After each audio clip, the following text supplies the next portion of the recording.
this is Ethan Hess. Today we are going to be going over left hand placement on your violin. So the first thing you want to do is just take your wrist and just have it in an upright, neutral position. Move it around a little bit, but notice how your fingers are kind of just sitting there. They're not up straight, they're just relaxed, they're just limp. And your thumb kind of just sits where it sits. Everybody's thumb might be a little different in a different place, but that's okay. So you just as neutrally as you can. The next thing you can do is take your instrument, turn your wrist so that your palm is facing your face. If you're standing forward, so then you can take it, and then it's just going to sit right in that crevice. And I drew a little smiley face on my thumb so you know you can just draw a smiley face on the tip of your thumb, and then you should be able to see that guy just peeking up. So then you already know where your instrument sits on your shoulder. The next thing we're going to do is take your third finger and find a D natural. So in this case, it should be an octave apart from your D string. So it's third finger on the A string.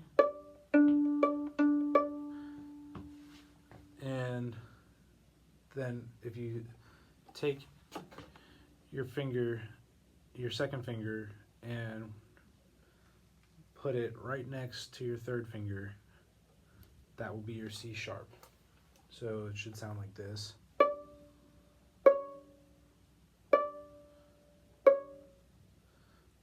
And then from the C sharp, you can go up to your E with the fourth finger. We're not going to worry about the first finger right now. I want you to think about 2, 3, and 4. And when you're doing this, if you look, there's a little X on my ring finger.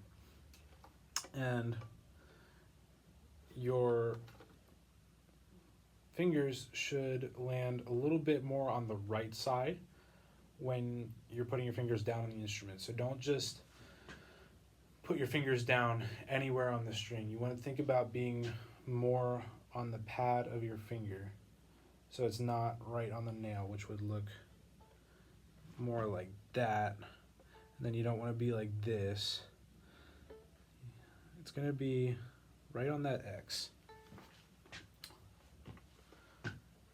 And when you're thinking about putting your fingers down, you never want to put your fingers down from like the second knuckle. It's always going to be from this knuckle. If you take on your middle finger and you push on this tendon, if I have it in my playing position, and you just push, that finger's naturally going to come back. And that's where this action is coming from, right? And so while maintaining your neutral hand position and having your little smiley face, you should be able to put your fingers down. And you can find exercises for this in books written by Stradiak and Sevchek, all great exercises to work on left hand frame